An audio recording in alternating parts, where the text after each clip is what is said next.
Nakubona bonke abazalwane emakhaya ngiyabingelela kakhulu ngegama lika Jesu Kristu waseNazaretha. Siyambonga uNkulunkulu namhlanje okhona phakathi kwethu. Siyambonga uNkulunkulu ozoyibonakalisa kuthina sonke. Ngiyakholwa ukuba sisahleze emakhaya uNkulunkulu uzoshintsha uhlobo oluthile lwezimo la uSathana athi atheka khona. uNkulunkulu uzogcwalisa egameni lika Jesu Kristu. Amen. Ngiyamkholwa kakhulu uNkulunkulu. Ngicela bake sikhuleke kithi boNkulunkulu. Namhlanje umoya wami ugcwele ukubonga uNkulunkulu. Usho uDavide mbonge uJehova mphefumulo wami. Nakho konke ongaphakathi kimi akulibonge igama lenkosi. Namhlanje sombonga uNkulunkulu. Angikhathali isimo kusona sinjani, angikhathali ubuhlungu okubona kunjani, kepha sothi sobonga uNkulunkulu egameni lika Jesu Kristu. Amen. Ake sikhulekeni lapha emakhaya sonke sikhulekeni bazalwane egameni lika Jesu. Baba uNkulunkulu oyingcwele, namanje ekseni siyakubonga siyakudumisa. Ushilo ezweni lakho wathi wakho umusa musha usuku nosuku. Namhlanje baba siphakamisa wena siyakudumisa sithi akekho ofana nawe. Namanje hlisa inkazimulo yakho ube kanye nathi nangalesikhathi. Baba khuluma ukhulumisa nempilo zethu, shintsha impilo zethu, qalisa izinto ezintsha namhlanje. Inkazimulo yakho igcwalise umhlaba wonke, ugcwalise impilweni zethu, ibonakalise ngegama lika Jesu Kristu waseNazaretha. Ake sithi sonke amen. Hallelujah. Namhlanje bazalwane sizozwa izwi likaNkulunkulu ngoba ngiyazi ukuthi ngalesikhathi uNkulunkulu uyakhuluma. uNkulunkulu akathuliswa isimo.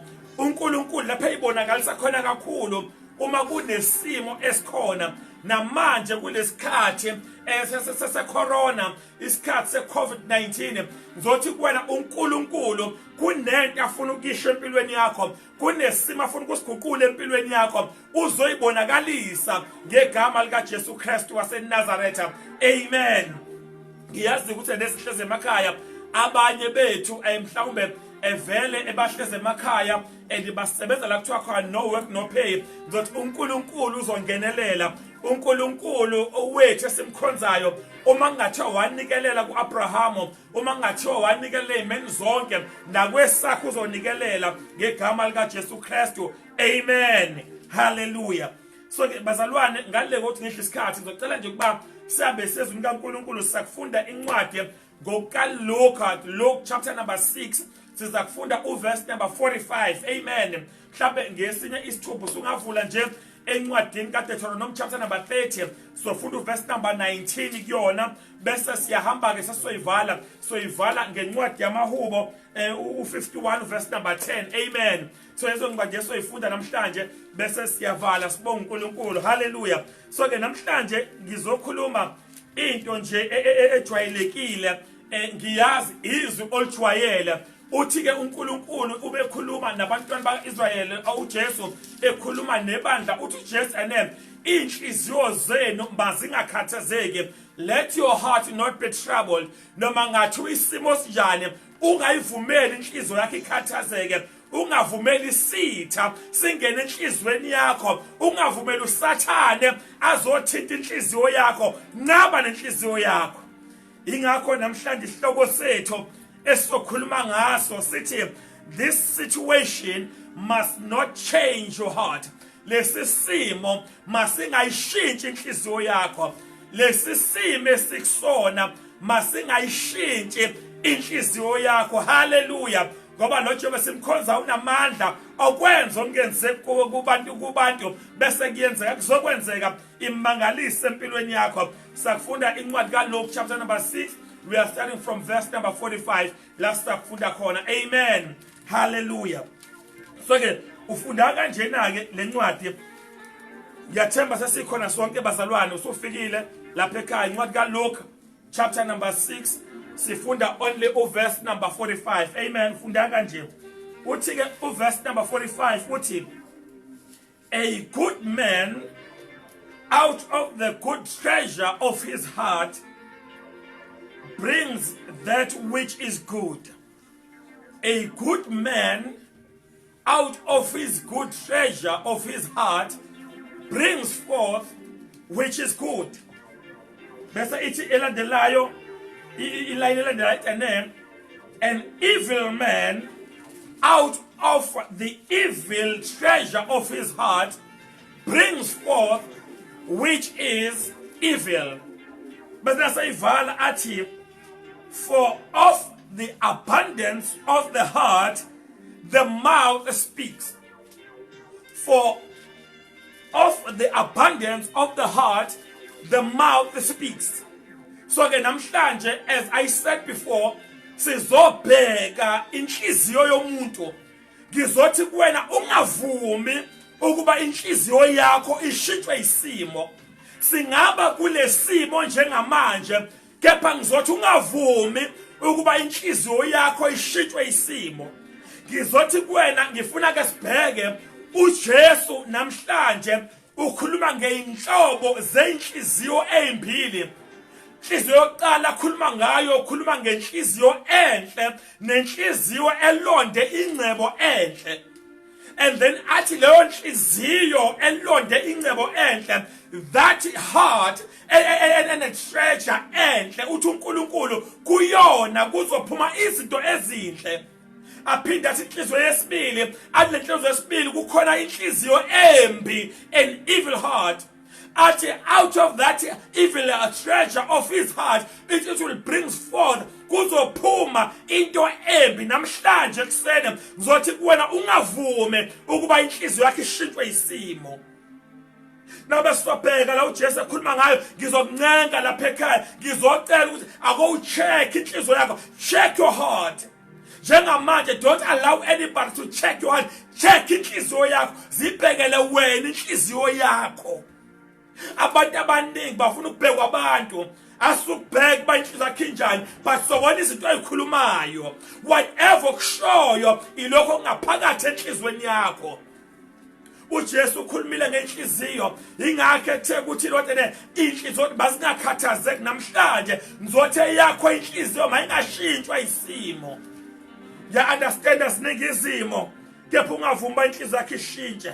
Ungavuma isimo esizophazamisa inhliziyo yakho, ngoba enhlizweni yakho kunento esakuyibona. Sizodlula lesimo secorona, sizodlula lobuhlungu obhekene nabo, but kuzokwenza kanjani nasodlule lapho?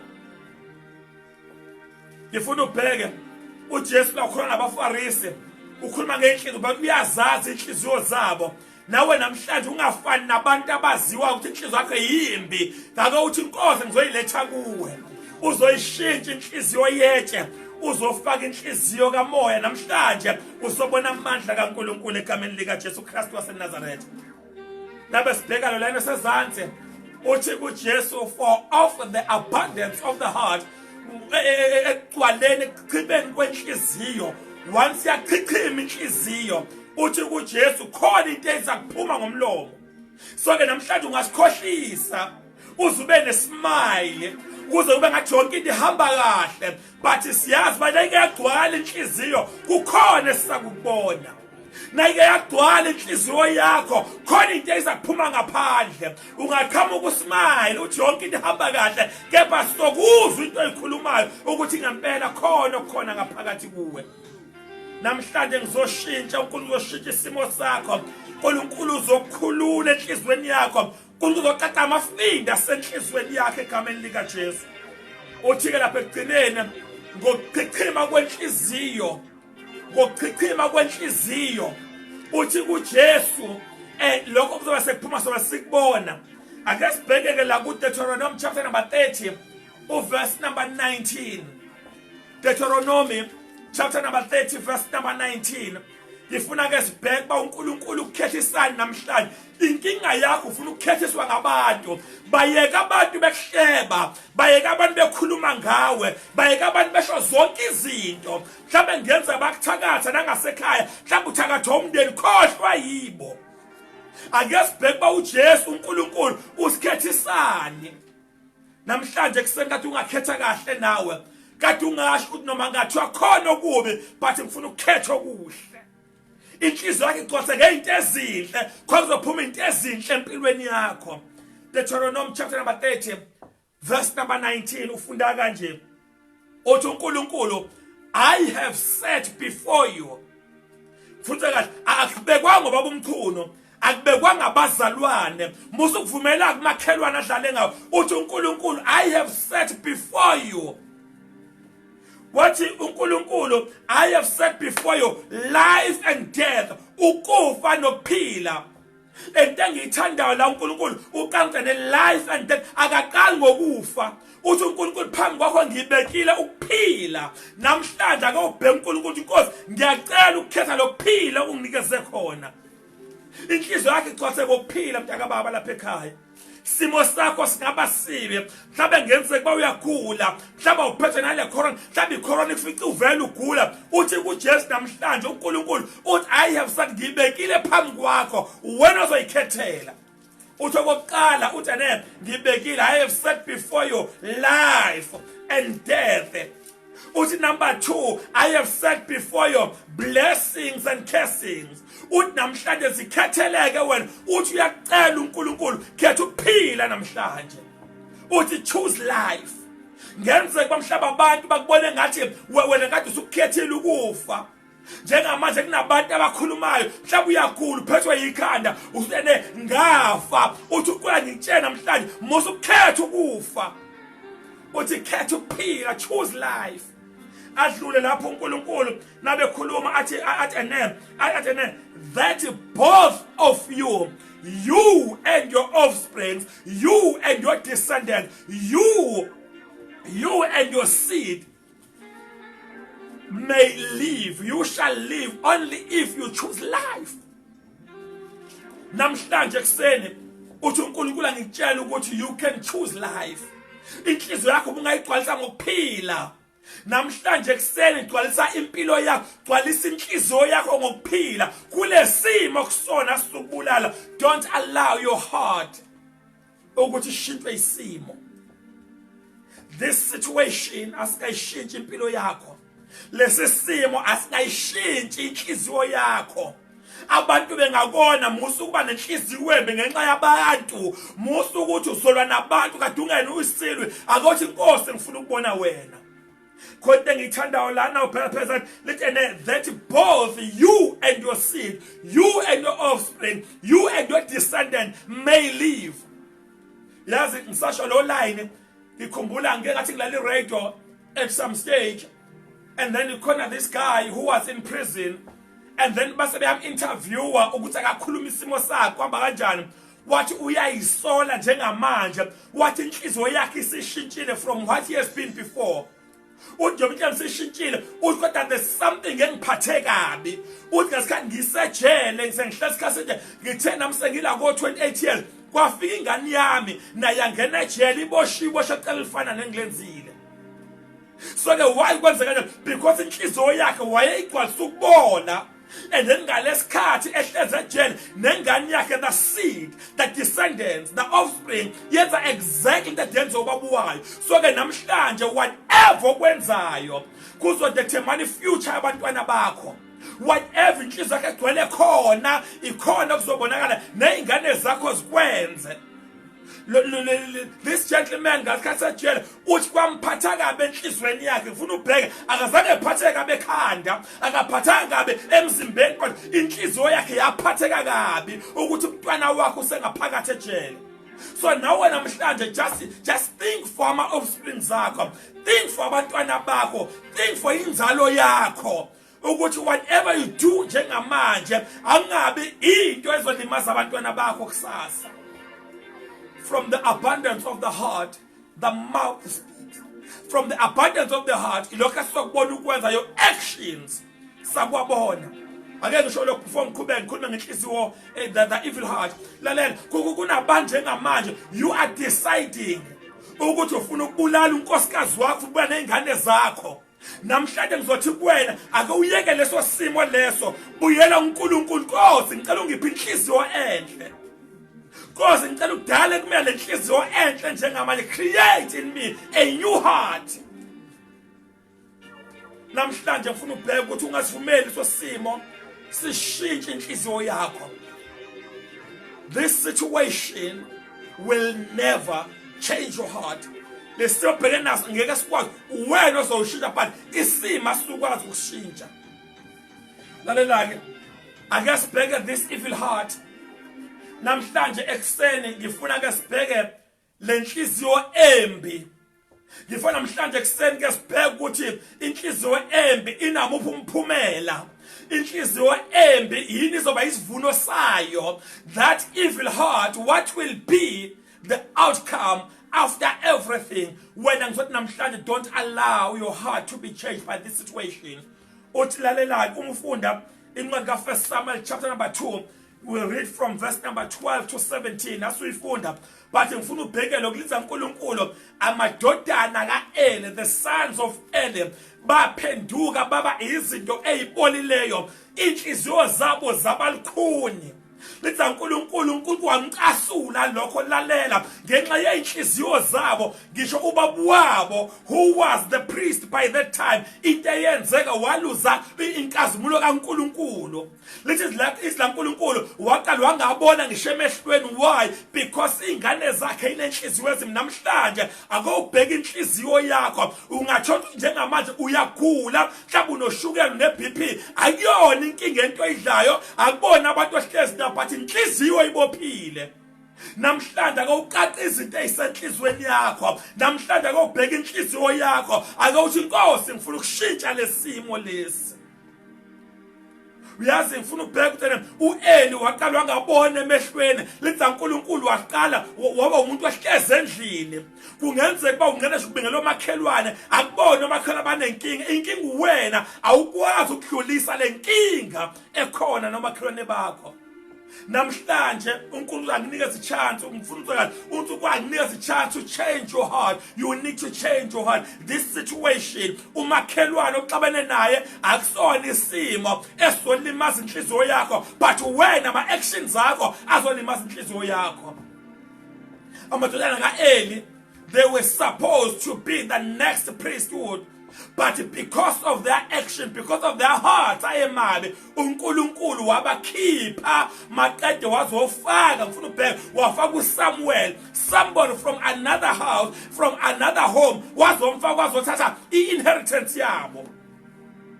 Namhlanje ngizokutshela isimanga ukuthi kune-inheritance yakho yasezulwini, ifa lakho lasezulwini. Uthi uNkulunkulu ukuze ukwazi ukulamukela, ake ushintshe inhliziyo yakho. Amadodana kaEli aluza yonke into. Liza uNkulunkulu batehambile beyona namaFilisti, afike afa, abulawa empini. Wayabulawa, abulawa ngenxa yokuthi nenhliziyo embi. Namhlanje kungenzeka ba siyahamba nawe, ngenzeka ba siyaphila nawe, kade wafa spiritually, kade wafa kwelikamboya, kodwa namhlanje uNkulunkulu engakwazi ukukuvusa inhliziyo yakho. Ifuna namhlanje uNkulunkulu uzokwenza umsebenzi. Ngenzeka mhlawumbe usulahlile ithawula, uthi ayisekho into ezolunga kumina. Uthi uNkulunkulu angikutshela kusona kuzokwenzeka. This situation oyibheka phambi kwakho must never, I must not, but must never change your heart. Lesimo siphambi kwakho asingayikuqula inhliziyo yakho. Maybe ngenzeka mhlawumbe lapha ekhaya indlela esenihlupheke ngayo, mhlawumbe intombazane yami, mntanami, usufisa engabe ungahambi wedayisa umzimba nawe. Zothi namhlanje ake uhlala ungabisakwenza lokho, ake uthi lo uNkulunkulu engimkhonzayo uza kushintsha lesimo, lenhliziyo yami uza kuyishintsha. Mhlawumbe bathi abangani bakho ake sabe siyoshoplifta, asabe siyontshontsha, ngoNkulunkulu esimkhonzayo uza kushintsha isimo sakho. Mhlawumbe ngenzeka mawami lapha ekhaya, mhlawumbe ngenzeka ukuthi usubone ngathi uzosangana sekhanda, uhlushwa abantwana bakho. Lalela, this situation will never change your heart. Wena umama onenhliziyo enhle, qhubeka bakhulekela abantwana bakho, khuluma isibusiso phezu kwakho, khuluma amandla ezulu phezu kwabo, ngoba uNkulunkulu uyawenza umsebenzi emfihlakalweni neyakhe inhliziyo izakushintsha. Out of an evil treasure of his heart brings out okubi. Nawe namhlanje ungakhipha okuhle, ake ungakhulumi kabi ngalesimo, akothi uNkulunkulu uyamazi ukwenza umsebenzi egameni lika Jesu Kristu waseNazaretha. Hallelujah. This situation will never change your heart. Wena uzoshintshwa ilesimo, ngoba uNkulunkulu uzokwenza umsebenzi. Lalela, abantu abanenhliziyo ezimbi, yonke ingcebo yabo iyabaleka kubona. Wayibaleka kubona ngoba uNkulunkulu ubheka inhliziyo. lalela ngalesikhathi uSamuel ezogcoba anointa inkosi yakwaIsrael entsha after uSaul uNkulunkulu wangena endlini kaJese wafika khona wabona abantu we-physical strong wabona abantu ababebahle in their appearance but uNkulunkulu azange abafune bona uNkulunkulu wafuna onenhliziyo kaNkulunkulu akamfuna umuntu onenhliziyo embi akamfuna umuntu onenhliziyo engcolileyo kepha umuntu onenhliziyo kaNkulunkulu lalela kungenzeka kuba njengoNkulunkulu uyangena ekhaya lakho njengamanje uzokwenza into ezithile akakwazi ukwenza kuwena ngenxa yenhliziyo ibophile kanti inhliziyo mntaka baba shintsha isimo sakho lapha ekhaya shintsha isimo mhlawumbe awusakhulumisani nomndeni abantu basekhaya abakhulumisi namhlanje akawushintsha isimo sakho njoba nje ngishumayela mhlawumbe njengamanje uyasho ukuthi baba umkhuna wazi uma wangigila ngalokho ubaba wangigila ngalokho umalume ngigila ngalokho akawukhohlwa abantu akawubheka uNkulunkulu uthina uthi namhlanje out of their heart inkingi isenhlizweni yakho akawubaxolele namhlanje ngiyazi isimo asivume ngiyazi kubuhlungu kepha bambizwe kaNkulunkulu akawubaxolele once abaxolela kushintsha isimo sakhe egameni lika Jesu isimo sakho soshintsha baba uNkulunkulu sojwayela baba uNkulunkulu anamangazi basoshintsha uNkulunkulu engikwaziyo soshintsha kanjani namangazi bathi uNkulunkulu lalela kwalandwa uDavid ehleze emaqeleni lalela mhlabe nawe uhlezi kude ekhaya bakufuna mhlabe ngenze nawe uhlele ehlane lakho njengamanje abantu kini abakufuni lalela uNkulunkulu uzakukulanda akubuyise usondele ekhaya azoshintsha isimo sakho bazomangala uNkulunkulu esethanda wena lwesimkhonzayo yakwashintsha isimo uDavid yadela ususizwe emaqeleni engahlala endlini ekude kwalandwa yena wabuya ake ngikhulume namhlanje ngenze kubani banga ife ekhaya uNkulunkulu uyazi likabane uNkulunkulu uzakwazi ukulanda azokunikeza ifa lakho njengamanje azokunika into zakho egameni lika Jesu Kristu waseNazaretha kodwa ke esekhona enhliziyo embi uthi uNkulunkulu there is this other person aqale ngayo at a good man out of his good treasure of his heart uthi it will come forth in ezinhle le ndoda enhle elungileyo uthi enhlizweni yayo kuzophuma okuhle namhlanje ake ngiphinde ngithinte kule nhliziyo enhle egameni lika Jesu Kristu waseNazaretha noma ngathiwa sinjani isimo nawe kade ungayishintsha inhliziyo yakho ibe inhliziyo enhle lalela into obungayenza ukufaka izwi laNkulunkulu enhlizweni yakho abantu bengathi akwenzeke faka izwi likaNkulunkulu bengathi abantu lesimo kusona ngesashintsha faka izwi likaNkulunkulu mhlawumbe uyangibuza baba umkhulu sishintsha kanjani inhliziyo embi kube inhliziyo enhle kulula faka izwi likaNkulunkulu faka izwi likaNkulunkulu konke engiyithandayo ngoDavid uDavid uyihlalele emaqeleni akabangi ikhosi namuntu akabangi namfowabo akabangi nababu wakhe uzoba inkosi yini uyihlalele uNkulunkulu wahlabelela uDavid what phela okuhle nomusa kuyakungilandela surely goodness and mercy shall follow me nawe namhlanje akawuye ubheka isimo akawubheka uNkulunkulu uzokwenzani ngempilo yakho uDavid uthi impela surely okuhle nomusa goodness and mercy shall follow me ngiyakungilandela namhlanje eksene kunento ezakulandela ngegama lika Jesu Kristu waseNazaretha lalela uDavid uyihlalele ngiyacabanga na uke waba nenkinga efana neyakho na uke waba nenhliziyo embi kepha khonto engiyithandayo kumaHubo 51 verse number 10 uzosho into emangalisayo uthi uDavid enkosi ake udala inhliziyo entsha kimi create a clean heart create a new and clean heart namhlanje akothi inkosi akawudala inhliziyo entsha namhlanje uzoyidala uNkulunkulu namhlanje uzoyenza uJehova lenhliziyo oyidingayo awuyidingi lena yetshe asiyikhiphe yetshe namhlanje akusali inhliziyo kamoya uDavid uhleze emaqeleni uyidumisela uNkulunkulu lesimo engikusona nkosi akawudala inhliziyo entsha dala namhlanje udala inhliziyo entsha kuwena this clean heart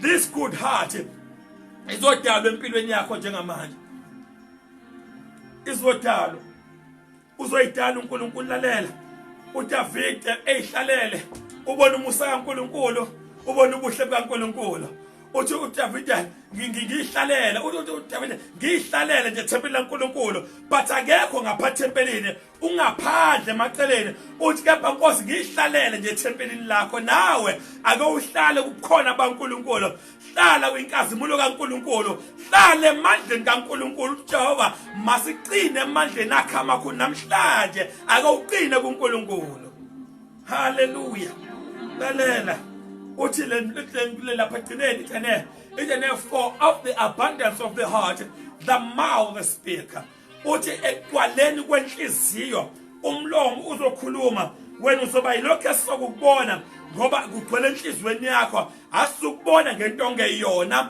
ngalesikhathi umuntu ezebulala ngisho unkosikazi nabantwana into egcwele enhlizweni yakhe namhlanje sizoyikhipha leyo nto egameni lika Jesu lala mntaka baba ungabusayibuye usho njalo uApostle Paul usho ukujela ijela ifuna ukuyibulala uthi ungabusayibulala mhlawumbe nawe namhlanje usuthenge intambo entsha mhlawumbe usufuna upoison ufuna ukuyibulala namhlanje egameni lika Jesu ngizothi kwena ungabusayibulala sikhona sokhuleka nawe ungabusayishintsha isimo sakho sikhona sokhuleka kanye nawe namhlanje ekuseni uthi uNkulunkulu ngitshela ukuthi ungayibulale sikhona sikanye nawe uNkulunkulu uzokukhipha kuleso simo leso uNkulunkulu uzoqhatha into ezintsha empilweni yakho uzoyicreate kabusha inhliziyo yakho uzoyilungisa uJehova inhliziyo yakho njengamanje uyayilungisa mntaka baba mhlamba awusebenzi bona isimo sibi kuwena akuwena wedwa nje abakhona nabanye khona banesimo esingaphekwe sakho kepha uNkulunkulu uyashintsha isimo egameni lika Jesu lalela ngithanda uApostle Paul kulento ayishothe uApostle Paul kulesimo abhekene naso akabheki isimo uApostle Paul uthi encwadini yabaseFilipi uthi I know I can do all things namhlanje ekuseni ngizothi kuwena you can do all things unamandla okwenza konke uthi I can do all things through Christ who strengthens me ngoKristu onqinisayo ungakwazi ukwenza konke namhlanje uzokwazi ukwenza nakusasa uzokwazi ukwenza nangonyaka uzokwazi ukwenza why because your heart is pure your heart is clean namhlanje uzoshintsha isimo sakho uthi uApostle Paul lalela nawe bamkhulu nginalutho akhohle ngizokudla namhlanje ekhaya uthi uApostle Paul naye ufunda incwadi yakho kwabaseFilipi chapter number 4 usho into eyodwa ulalela my God shall supply all my needs akubona abantu uthi uApostle Paul ngiyamazi noJehova uyena ozonikelela kulesimo nawe namhlanje mhlawumbe ngiyenzeka ba uyakhula lapha ekhaya uthi uNkulunkulu he will supply all your needs akuyena wabomkhulu supplier akulona isonto akulona ibandla kepha uKristu Jesu oza kusupply empilweni yakho wena ungumntwana kaNkulunkulu you are the child of the most high God namhlanje ushintsha isimo sakho egameni lika Jesu Kristu waseNazaretha phela ke mntaka baba nayo into engizoyikhuluma nawe uNkulunkulu namhlanje ufuna ukuthinta inhliziyo yakho uthi uNkulunkulu let your heart not be troubled inhliziyo zenu mayingakhathazeki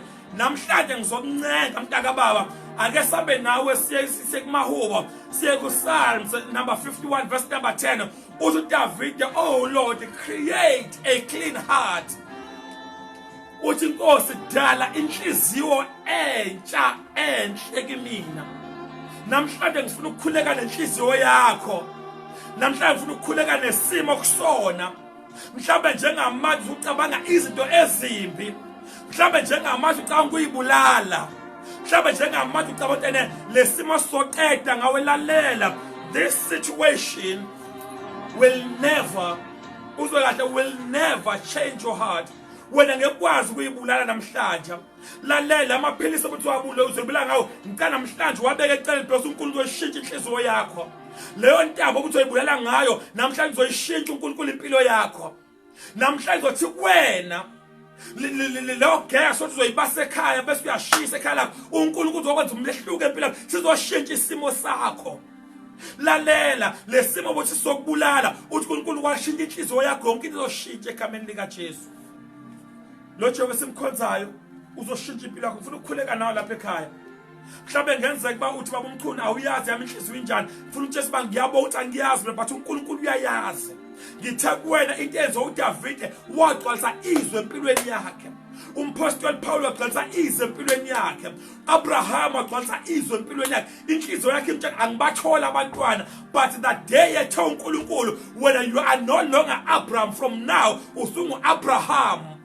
uAbraham washintsha isimo athi anginabo abantwana but mina ngungubaba wezizweni nawe namhlanje awunakho ake uthi nginamandla okwenza konke ngoKristu omqinisayo nake washo kanjalo zombona uNkulunkulu eshintsha isimo sakho uzobona uNkulunkulu eguqwana lempilo yakhe iphile kade inzima lalela ungabusayibulala uNkulunkulu ukhona ufuna ukukhuleka nawe njengamanje ufuna ukukhuleka nawe njengamalapha ekhaya uthi baba uMthweni ngiyafuna ukushintsha inhliziyo yami nami ngiyafuna uJesu angene kule nhliziyo yami ngiyafuna ashintshe isimo sami ngicela ukukhuleka nawe lapha ekhaya mhlawumbe ngenzeka ba uhlezi uthi ene lenhliziyo kade yenziwa ngabantu bayimbi kangaka lalela just forgive those people sonzohamba kahle endleleni kaNkulunkulu baxolele bese khona ukuhamba kahle endleleni kaNkulunkulu uthi umkhuleko uthi Father forgive us our trespasses as we forgive those who trespass against us namhlanje abantu abakonayo baxolele ngoba noNkulunkulu uyakwazi ukuxolela asibaxolele just for your sake for inhliziyo yakho ngenzeka ba uphethwe iheart attack njengamanje ngenxa yabantwana abahluphayo ngenzeka ba une BP unoshukela ngenxa yezimo obhekene nazo mhlawumbe ngenzeka ba uya stress njengamanje ngenzeka mhlawumbe une depression njengamanje ngoba awuthola umsebenzi lalela uNkulunkulu uzodila inhliziyo yakho ukonke lokufa engibala kungena enhlizweni ngenzeka mhlawumbe ushana istroke njengamanje inhliziyo yakhe babededela into eyibambile uthi inkosi ngene ubuse ngaphakathi kimi uNkulunkulu ufuna ungena enhlizweni yakho njengamanje lalela ke uthi iSamuel 3 verse 20 bheka ngimngasemnyango ozwayo uma nginokha uthi nebese vula umnyango bese uthi uNkulunkulu ngiyongena bese ngihlala naye bese ngidla kanye naye nawe namhlanje ekseni then ake uvula inhliziyo wangena uJesu ngaphakathi adle kanye nawe namhlanje ekseni sokhuleka nawe lapha ekhaya mhlawumbe ngenzeka kuba wena ufuna ukushintsha inhliziyo yakho uthi uNkulunkulu uzoyishintsha inhliziyo yakho mhlawumbe ngenzeka kuba awukhulumisani nonkosikazi wakho mhlawumbe ngenzeka awukhulumisani mhlawumbe nomyeni wakho uthi uNkulunkulu namhlanje uzoshintsha inhliziyo yakho uthi uzoshintsha inhliziyo uzoyishintsha njengamanje uzoyishintsha egameni lika kuzoshintsha lesimo egameni lika Jesu uzokhuleka nawe uma ngathi wena loyo uphethe ushukela ngenxa yezimo oyibonayo ekhaya lakho uthi uNkulunkulu angithembise lokuba kuzophela konke lokho ufuna ukutshela ukuthi phela lisonto lo shukela yobuphelile leyo BP yobiphelile why because inhliziyo yakho is clean uzokhuleka nawe njengamanje baba uNkulunkulu engcwele baba nangu umntwana wakho ephakamise isandla baba ehlasela ushukela ehlasela iBP baba stressed ngenxa yezimo angene kuzona ngenxa yabantu njengamanje Nkosi ngiyamkhulula kulezo zimo baba kuzongena izwi lakho enhlizweni yakhe njengamanje oshintsha isimo sakhe Nkosi enamandla baba ngiyakhulula kuGcobo baba ngiyakhulula empilweni yakhe baba busisa nangu umntwana wakho shintsha isimo sakhe baba ngiyayithinta inhliziyo yakhe njengamanje baba ngiyayithinta ngesakho isandla baba njengamanje ngisho imthambathi blockile baba ngiyayivula ngegama lika Jesu Kristu isifo senhliziyo njengamanje baba ngiyasikhipha ngegama lika Jesu wena heart attack njengamanje come out in the name of Jesus wena stroke njengamanje phuma kulomzimba ngegama lika Jesu wena moya wamanga njengamanje phuma kulomzimba ngegama lika Jesu Kristu waseNazaretha uNkulunkulu engcwele baba ngiyarelease your favor pay wakhe baba ngiyarelease your power pay wakhe baba ngiyarelease amandla ezulu njengamanje empilo yakhe azongena enhlizweni yakhe makade kushintsha isimo sakhe ngegama lika Jesu Kristu waseNazaretha baba ngiyamkhava nje umntwana wakho ngenkazi mina ngiyamkhava ngamandla ezulu baba ngikhuluma ukuphila pay wakhe ngegama lika Jesu baba create a new heart njengamanje inhliziyo engaguli inhliziyo engena heart attack inhliziyo engena stress engena BP njengamanje Nkosi ngiyarelease amandla phezulu ngegama lika Jesu Kristu waseNazaretha uma kuwena ngikhuleka nawe ake ushout uthi amen hallelujah siyabonga kakhulu ngicela ukukhuleka nawe mhlawumbe lapha ekhaya uthi nawe uyamfuna uJesu angena enhlizweni yakhe abuse abe inkosi nomsindisi wokukholwa kwakho. Ceba ngikhulume nawe nje ngikhuleke nawe. Lalela ke uNkulunkulu uthi a good man out of his good treasure of his heart. Namhla kuba inhliziyo yakhe ikwazi ukuphatha ingcebo enhle njengamanje. Nawe ukuziphatha ingcebo enhle nenhle ngicela ube ngumntwana kaNkulunkulu namhlanje umukele uJesu abe inkosi nomsindisi wokukholwa kwakho. uJesu abe inkosi nomsindisi abe isiqalo nesiphetho sempilo yakho. Ngizokhuleka nawe namhlanje. Mhlawumbe ngidinga lo Jesu. Ngicela namhlanje ukuba umukele uthi baba ngiyakholwa izwi lakho ngicela ungene ngaphakathi. uNkulunkulu uthi encwadini yaMaroma 3 verse number 10 ulithi uNkulunkulu kuyini ukukholwa kuyini ukusindiswa. Ukusindiswa ukukholwa ngenhliziyo bese uyavuma ngomlomo wakho ukuthi uJesu wafa wavuka. Umuke wakholwa ilokho ususindisiwe. Namhlanje ufuna ukukhuluma insindiso phezulu impilo yakho. Lalela uthi ke uJesu kuZakewu uthi Zakewu yehla emthini khona ngizokwazi ukuyongena ekhaya lakho ngoba insindiso ifikile ekhaya lakho. Namhlanje nawe ngiyacela ke umukele insindiso ifike ekhaya yehla kulesihlahlo kade ukusona. Kade utshela abantu ngeke ngisindiswa ngiyifuna insindiso but uyayidinga insindiso namhlanje. Uthi ke uJesu Kristu angitshela lokho uthi namhlanje yehla sihlahla kusona yehla kuyihasho kade uhleli kulona yehla ekuyitsheleni okade unakho bese umukela uJesu abe inkosi nomsindisi bese engena ekhaya lakho bese yohlala edle kanye nawe. Ngizokhuleka nawe namhlanje yehla lesihlahla kusona umukela uJesu bese awusidingi isihlahla but dinga isiphambano sika Jesu udinga uJesu Kristu dinga amandla ezulu. Khuleka na umdinga lo Jesu umdinga faithfully umdinga sincerely. Kana namhlanje phamisana sisaka right bese sengena enhlizweni yakho bese yakuphilisa njengamanje. Na umdinga nje ulapha ekhaya uyamdinga uyabona baba umchunu ngiyamdinga ukuthi ngizame konke ngidinga uJesu uyele ezinyangeni wayeza ngomeni waye kuyona yonke into ongayicabanga. Namhlanje phamisana sakho saka right uthi ngimukela uJesu angene ngaphakathi kumina abe inkosi nomsindisi nomqhathi wokuphelisa ukukholwa kwakho. Ngizokhuleka nawe njengamanje. Baba uNkulunkulu oyingcwele nangu umntwana wakho ephakamise isandla sakhe lapha ekhaya. Baba ngikhuluma ukuphila phe kwakhe. Baba ngiyabonga njengamanje uyakwamukela njengenkosi nomsindisi. Baba mkhambe ngamandla ezulu. Baba ngikhuluma ukuphila phe kwakhe ngegama lika Jesu Kristu waseNazaretha. Ngixoxa ngamandla abo engcwele egameni lika Jesu Kristu. Amen. Nawu phamisandla sakhe lapha ekhaya ngicela usho lomkhuleko akothi inkosi Jesu namhlanje ekseni ngiyabonga ungena ngaphakathi kimi. Ngiyakwamukela njengenkosi nomsindisi wami. Ngiyabonga ngegama lika Jesu Kristu. Amen. Ngiyambakho uNkulunkulu abekanye nani nibuseke. uNkulunkulu anigcine egameni lika Jesu Kristu. Konke nikufisayo uNkulunkulu anenzele khona egameni lika Jesu Kristu waseNazaretha. uNkulunkulu abusise izwi lakhe abusise nina nonke egameni lika Jesu Kristu. uNkulunkulu ambule ubuso beni phe kwenu ukuhlahlamelise konke eniyenzayo ngegama lika Jesu Kristu waseNazaretha. God bless you. Sobonana futhi noma kanjani next week 9 o'clock sobonana uNkulunkulu anibusise nonke egameni lika Jesu Kristu. Amen. God bless you.